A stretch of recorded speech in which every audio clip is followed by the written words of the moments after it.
Hello friends, আশা করি তোমরা সবাই ভালো আছো। উচ্চ মাধ্যমিক রসায়ন 2022 সিরিজ শুরু হয়েছে এবং এই সিরিজে আমরা চ্যাপ্টার ওয়াইজ তোমাদের যে এমসিকিউ, এসএকিউ 1 নম্বর, 2 নম্বর এবং 3 নম্বরের প্রশ্ন থাকে, চ্যাপ্টার ওয়াইজ প্রত্যেকটা ভাগের কিন্তু আলোচনা করা হবে। আজকের ভিডিওটা মেইনলি দ্রবণ চ্যাপ্টারের উপর এমসিকিউ, বিগত বছরের প্রশ্নগুলি উত্তর এবং সম্ভাব্য 2022-এর প্রশ্ন কিন্তু এই সিরিজে আজকের ভিডিওতে আলোচনা করা হবে। দেখে নাও এই পেজে গ্রিন কালারের যে অংশটি রয়েছে দ্রবণ চ্যাপ্টার থেকে, এটাই কিন্তু তোমাদের রিডিউস সিলেবাস, আর রেড কালারের যে অংশটা রয়েছে সেটা হচ্ছে তোমাদের সিলেবাস 2022-এ বাদ দেওয়া হয়েছে। অলরেডি রিডিউস সিলেবাসের উপর কিন্তু আমাদের চ্যানেলে ভিডিও আছে। নতুন বন্ধুদের বলবো ডেসক্রিপশন বক্সে আমি লিঙ্ক দিয়ে দেবো, তোমরা সেখানে ভিজিট করে নিও।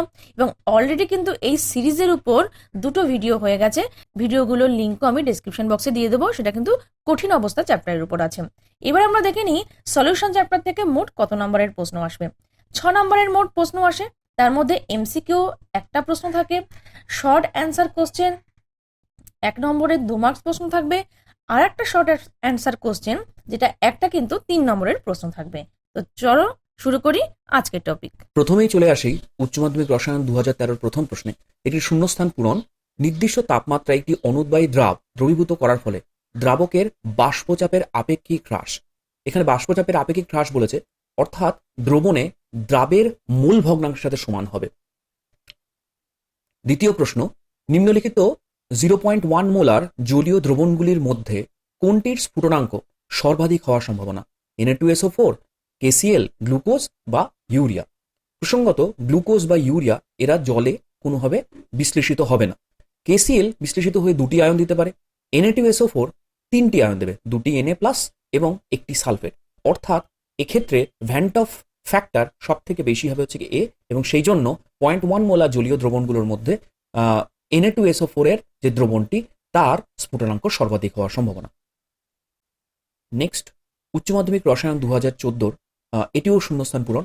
একটি দ্রবণের প্রমাণ হিমাঙ্ক এটির বিশুদ্ধ দ্রাবকের হিমাঙ্কের থেকে সর্বদা কম হয়, এবং মোলাল হিমাঙ্ক অবনমন ধ্রুবক কোনোভাবেই দ্রাবের প্রকৃতির উপর নির্ভর করে না, এটি শুধুমাত্র দ্রাবকের প্রকৃতির উপর নির্ভরশীল হয়।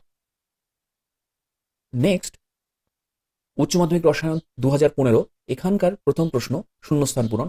কোনো তরলের বাষ্পচাপ তরলের প্রকৃতি এবং অবশ্যই হবে উষ্ণতার উপর নির্ভরশীল হবে। নেক্সট প্রশ্ন, দুটি দ্রবণের অভিস্রবণ চাপ যদি সমান হয় তাহলে তাদেরকে আইসোটনিক দ্রবণ বলা হয়। নতুন কোশ্চেন প্যাটার্ন হওয়ার জন্য উচ্চ মাধ্যমিক 16 থেকে 19 সাল অবধি কোনো প্রশ্ন এমসিকিউ কোনো প্রশ্ন নেই, এবং 2020 ও 21-এর উচ্চ মাধ্যমিক রসায়ন স্থগিত ছিল। আমরা আরো কিছু প্রশ্ন উত্তর দেখে নেই, সম্ভাব্য প্রশ্নগুলো যেগুলো 2022-এ আসবার মতো। দ্রবণের গাঢ়ত্বের সঙ্গে তার বাষ্পচাপের ঘনত্ব নির্ণয়ের ক্ষেত্রে নিচের কোন এককটি ব্যবহার করা হয়? এক্ষেত্রে টেম্পারেচার ইন্ডিপেন্ডেন্ট এরকম কোনো একটা একক বেছে নেই, এক্ষেত্রে আমরা মূল ভগ্নাংশ অর্থাৎ মোল ফ্র্যাকশনকে ব্যবহার করা হয়। নেক্সট প্রশ্ন, আদর্শ দ্রবণের ক্ষেত্রে নিচের কোনটি সঠিক নয়? প্রথম যে অপশনটি রয়েছে delta H mix equals to 0। তো আদর্শ দ্রবণের ক্ষেত্রে যখন মিশ্রণটি করা হয় তখন এনথ্যালপি বা আভ্যন্তরীণ শক্তি ইন্টারনাল এনার্জি এর কোনো পরিবর্তন হয় না, অর্থাৎ এ এবং বি এই দুটো অপশন সঠিক। সি অর্থাৎ delta P equals to P observed minus P Raoult সূত্র থেকে গণনাকৃত, এই দুটোর বিয়োগফল অবশ্যই হবে 0 হবে। সুতরাং এবিসি তিনটেই কারেক্ট আছে। ডেল্টা জি মিক্স সবসময় লেস দ্যান 0 হয়, অর্থাৎ 0 থেকে কম হলে যেদিকে স্বতঃস্ফূর্ত সেই দিকে বিক্রিয়াটি যায়। সুতরাং আদর্শ দ্রবণের ক্ষেত্রেও ডেল্টা জি মিক্স লেস দ্যান 0 হবে, অর্থাৎ এক্ষেত্রে ডি অপশনটি সঠিক।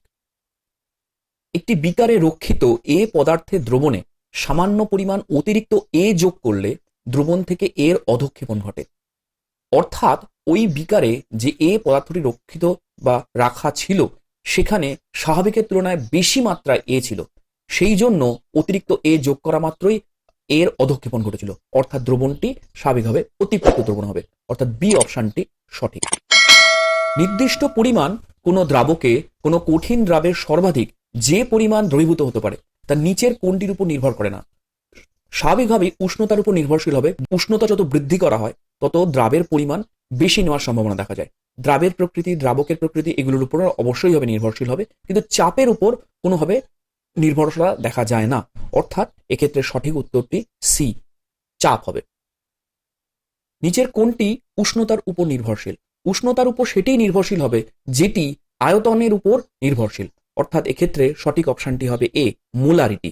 কোনো লঘু দ্রবণের মোলালিটি দ্বিগুণ করা হলে তার মোলাল অবনমন গুণাঙ্ক কেমন হবে? মোলাল অবনমন গুণাঙ্ক কখনোই মোলালিটি উপর নির্ভর করে না, সেটি শুধুমাত্র নির্ভর করে দ্রাবকের উপর বা দ্রাবকের প্রকৃতির উপর। সেই জন্য এক্ষেত্রে মোলাল অবনমন গুণাঙ্কের কোনো পরিবর্তন হবে না, অর্থাৎ উত্তরটি হবে হচ্ছে গিয়ে সি, অপরিবর্তিত থাকবে। নেক্সট প্রশ্নে আসা যাক। একটি 1 মোলাল জলীয় দ্রবণে দ্রাবের মোল ভগ্নাংশ কত? 1 মোলাল দ্রবণে দ্রাবের মোল সংখ্যা 1 মোল এবং জলের মোল সংখ্যা 1000/18 অর্থাৎ 55.55 মোল।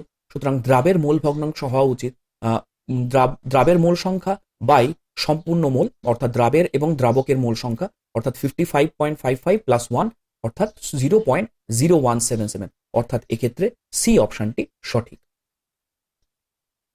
হেনরি ধ্রুবকের মান KH এর মান কিসের উপর নির্ভরশীল? হেনরি ধ্রুবকের মান যদি বেশি হয় সেক্ষেত্রে গ্যাসের দ্রাব্যতা কম হয়ে যায়, অর্থাৎ এক্ষেত্রে বি অপশনটি সঠিক। নেক্সট প্রশ্ন, 750 ml 0.5 molar HCl দ্রবণকে 250 ml 2 molar HCl দ্রবণের সঙ্গে মিশ্রিত করে প্রাপ্ত দ্রবণের মোলারিটি কত হবে?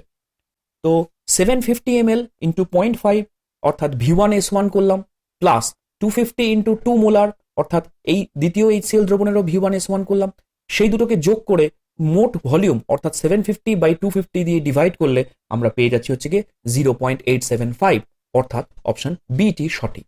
সংখ্যাগত বা কলিগেটিভ ধর্ম নির্ভর করে কোন অপশনটি সঠিক হবে? এক্ষেত্রে দ্রবণে দ্রবীভূত দ্রাব কণার সংখ্যার উপর নির্ভর করে, দ্রাব কণার প্রকৃতির উপরও নির্ভর করে না বা ভৌত ধর্মের উপর নির্ভর করে না, আর দ্রাবক কণার প্রকৃতির উপর নির্ভর করে না।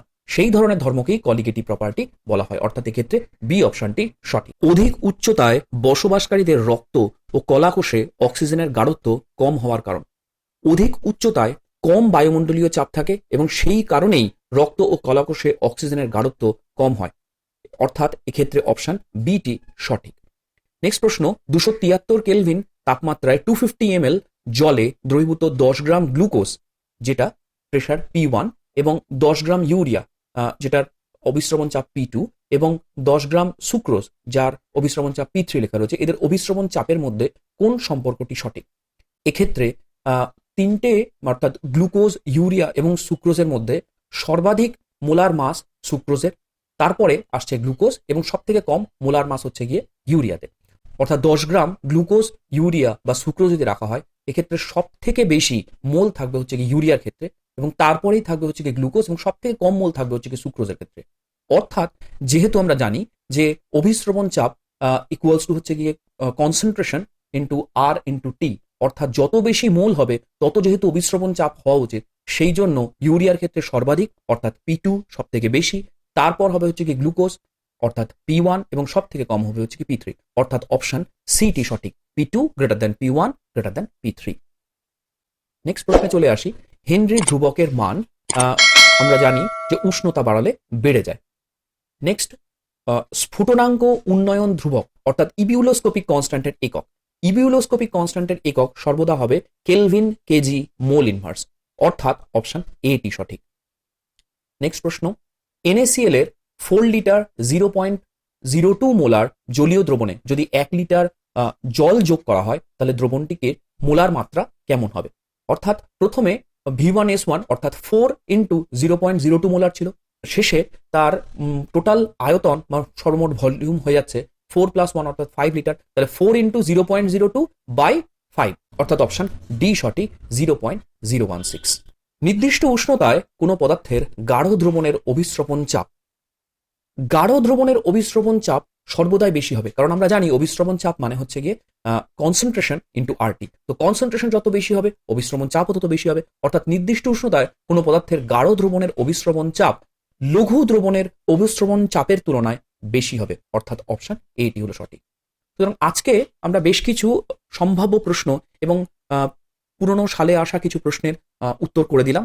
আশা করি তোমাদের এগুলোতে হেল্প হবে। তো পুরো ভিডিওটি দেখো এবং যদি কোনো প্রশ্ন থাকে তাহলে আমাদেরকে অবশ্যই কমেন্ট করে জানিও।